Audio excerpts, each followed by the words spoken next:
และย้ำมาผ้าห้ำห้องกองทรงไปทางบนฝนก็ตกลงมาย่องกาดำเอ้ยเป็นกาดอนคนขี่เคยเข้าน้องเราบ่เก่งอีลีตัวน้องนี้บ่ได้มีน้ำยาเด้อใส่เด้อมึงอย่าเวลาจนกูสิเหยียบข้อแอวมึงหักจังหน่อยฮะกูเหยียบข้อแอวมึงหักเด้อสิบอกแสดงเหยียบข้อแอวหัก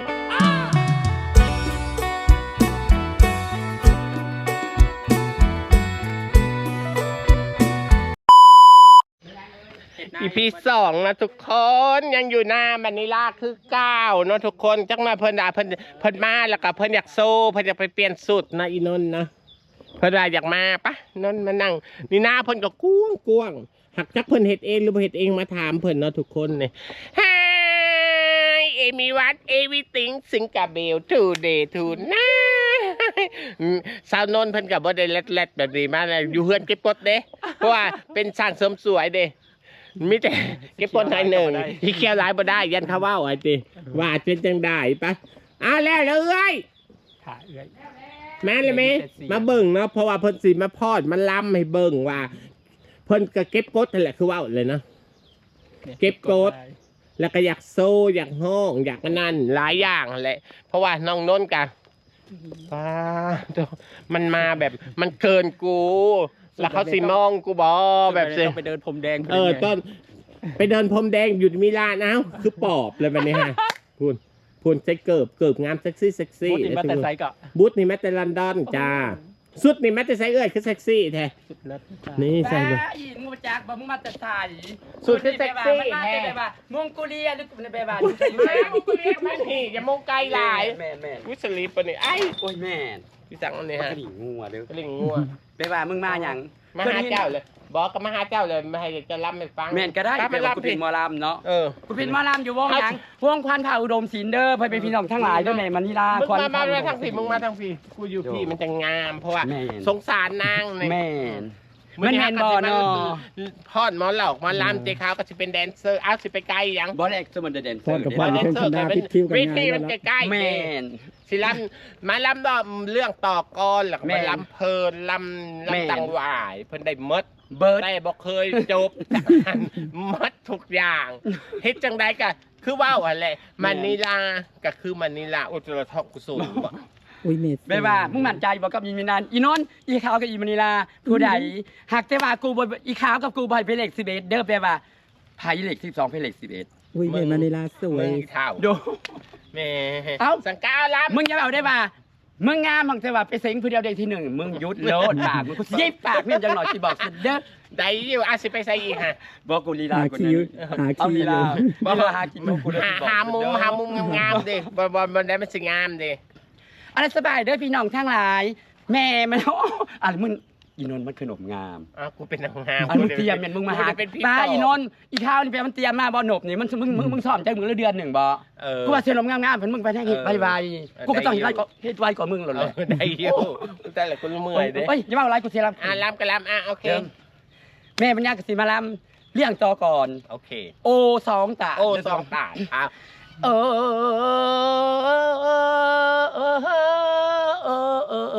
้ท้องตายด้วยอันนี้ตัดเลยตัดเลยตัดและย้ำมาผ้าห้ำห้องกองทรงไปทางบนฝนก็ตกลงมาพ่อแม่มันนี่ลาไปลำน้ำเรียกว่าควันผ้าอุดมศิลป์กูแสดงทางมันงานทำติดต่อเลยเด้อไปลำเด้อว่าบ้านยังก่อเมืองสุกุมาเลยกระเซ่เมืองเฮียงบ่าเลยกระถานเมืองในเลยกับพ่อแม่พี่น้องทั้งหลายก็แม่มันนี่ลาก็มามันนี่ลาข้อแหบกับสมุทรข้อประแหบก็แม่มันนี่ลาลำบมวนกับมวนข้อแหบไปลำน้ำดอกผ้าอุดมศิลป์เด้อผ้าอุดมศิลป์อะไรต่อหอดใจเลยไม่ย่องย่ามาย่องกาดำเอ้ยเป็นกาดอน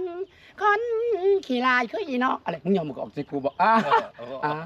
มึงยิ้มมึงมันย่องมึงก่อนกูต้องลำมึงยูอะไรมึงยิ้มมึงต้องนะท่านว่าก็ย่องมึงก่อนกูต้องลำพอลำโอ้ยแบบลายนะเริ่มเลยหอดใจโอ้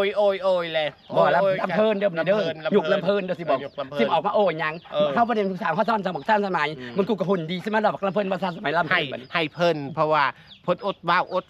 บ่มีภัยมาหาอีต้นนางเก็บโคตรมึงสิพังมึงพังตอนกูใช้มึงไปว่าอยู่ห่างมึงสิพังว่าหรือกูให้กูล่ำจะไม่เห็นซาดมาจะพังกูล่ำแหละว่าเป็นสิตาป้านันได้ว่า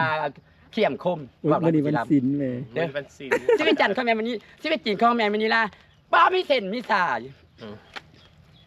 โอ้เฮ้ยเด้อสายน้องนี่บ่มีเส้นมีสายมีสายกับยายเลี้ยงควายใส่นาสังคมน้องก็บอกเคยอะไรมึงสอนกุ้งใช่ป่ะนะ อย่าล้าม สังคมน้องก็บอกเคยเข้าน้องว่าบอกเก่งอีหลีตัวน้องนี่บ่ได้มีน้ำยาเด้อใส่เด้อเด้อเด้อใส่เด้อเด้อเด้อเด้อ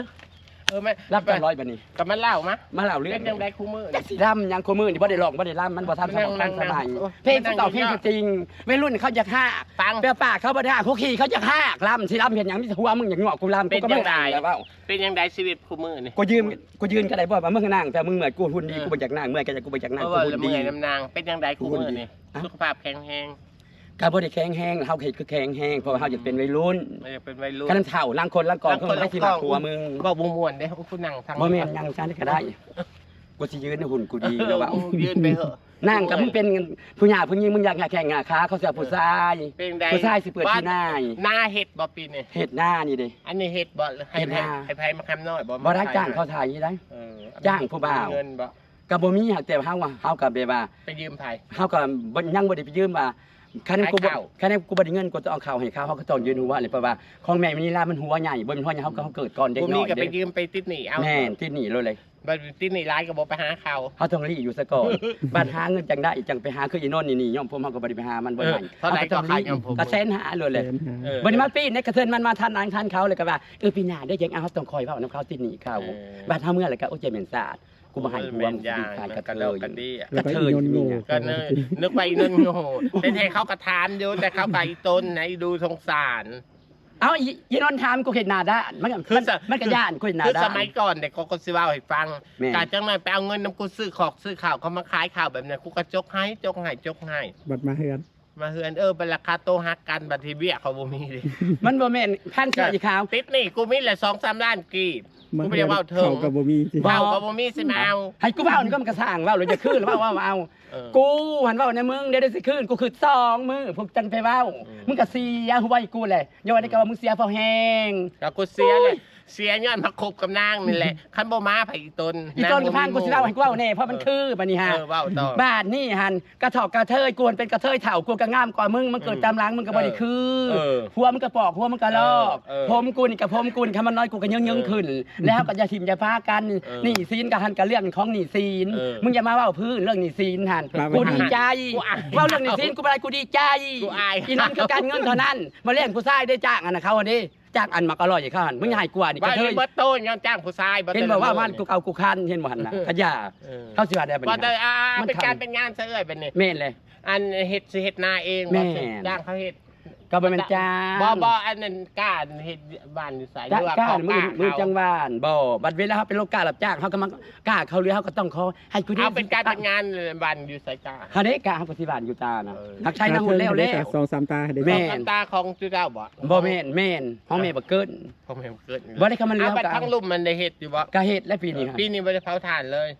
มันบ่มีไม้เฮาก็เผาเห็นบ่ นางก็ เผาเลยกะ คือว่านางก็เจ็บตา เจ็บตาเด้อสิไปพี่น้องทั้งหลายเด้อ มันก็มีขี้ตอกขี้ตา เจ็บตาก็บ่แม่น เงิน เอา ก็บ่มีดอกว่า แม่ จำซื้อ โลด หัก เลย เก่ง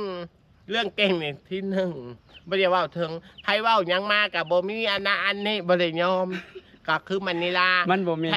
แต่บ่มีคนอยู่น้ำเพิ่นนั่งให้ทุกคนให้เลือดใจแบบว่าเป็นหยังคือเป็นแบบนั้นแบบนี้ บางเทื่อกินข้าวเขาให้ไปกินอยู่ในหอกในห้านบ่กินอายยันเขาเห็นว่าเพิ่นหิวเพิ่นกินยันเขาขี้ไม่ถูกบ่เป็นว่าจังซั่นจังซี่เพิ่นก็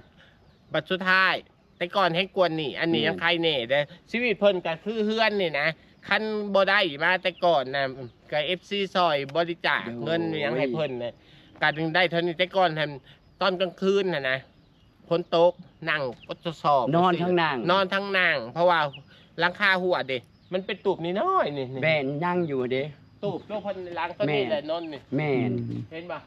เพิ่นอยู่แต่นี่ก่อนเพิ่นจะมาได้ แม่ นี่ น กาคือว่าวแหละ แม่น กาขอบคุณ FC เพิ่นแหละที่ หลายๆ ได้หลาย มันนี่ละกาไปเอามีความสุขย้อน FC ไปเอาไปมันนี่ละไปมาให้เพิ่น แต่เพิ่นก็คิดเด้อ แม่ เขามักเป็นตัวของเพิ่นแบบนี้ แม่น แต่ถามว่า อุกอยู่ละใจอยา อก ก เฮ็ด ใจ อยู่ละ เฮ็ดในก็บ่มันเฮ็ดบ่ได้เด้ แม่น เออ เขาเกิดมาซาดินเปียว่าเขากับพ่อเพียงแต่ซ้ำนี่นะ ลำตังหวายฟังก่อนนะก่อนจบ รับตังหลายเนาะ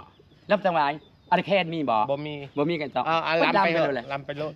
ลำตังหลายเด้อลำตังร้อยก็แปลว่าลำจำตังหลายมันอ้ายลำจำร้อยเด้อ จังเลยสิสัมภาษณ์เรื่องผู้บ่าวไว้ โอ้ยนาจังมาเลี้ยวละนอเห็นหน้าคือหน้าโนเมนสาวใหม่โอ้ยนาเป็นจังได้นอการทำสร้างหน้าสวนโนเมนหัวไหายอะไรแม่มันนี่ลาไปล่ำนั่นแปลว่าขวัญผ่าอุดมศิลป์ไปล่ำงานติดงานต่องานเลยอย่าเป็นทองลายก็เลยคอแห่มันก็ได้มาป้าประมาณนี้มันก็คอจนสิตายเลยพูดเลยมันเลือดคอกูบอกมึงทีมีใช่บ่ ตายไป เงินสมาคมมันแหละล่ำไรคอเห็นจะล่ำก็เลือดคอออก ตายกูกินทานรอบเดียวแบบนน ฮะ กูไม่อยากว่าเถิงนี่สิเบิ่งอีนนเป็นมือกล้องมันกาหัวควันนี่นี่มึงเอาจังใด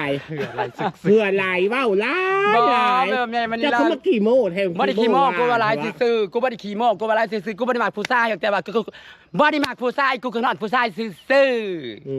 กูบ่ได้เป็นบ้ากูโรคจิตซื่อมึงอย่าเวลาจะกูสิเหยียบคอแอวมึงฮักจังหน่อยฮะ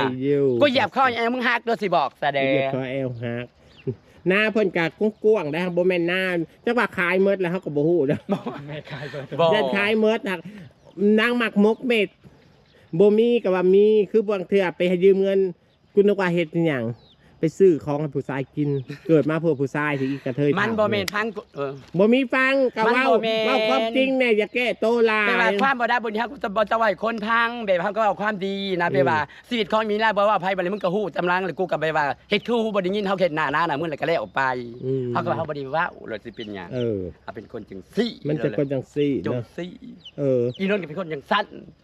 จังซั่น อีนนท์น่ะบ่มีพวกกระจอยไม่ได้ยังหมายความว่ามันก็ว่าผู้ชายหรือมันอันนั้นตัวเองบ่เนาะ อีมันนี่ล่าและเฮ็ดอันนั้นตัวเอง โอ้ย อ๋อนะทุกคนเว้าหลายกับยันเมื่อยยันเพิ่นเมื่อยเนาะคลิปนี้ก็สิได้ลาก่อนเด้อเนาะฝากกดไลค์กดแชร์จังหน่อยก็สิมี EP ต่อไปเพราะยังบ่ได้กลับเมื่อยเว้าก็เพิ่นหลาย ก็ต้องให้เพิ่นนั้นพักผ่อนกันหน่อยนึงบ๊ายบายสบายดี บ๊ายบายสบายดีงามๆกว่าอีข่าวโลดเลย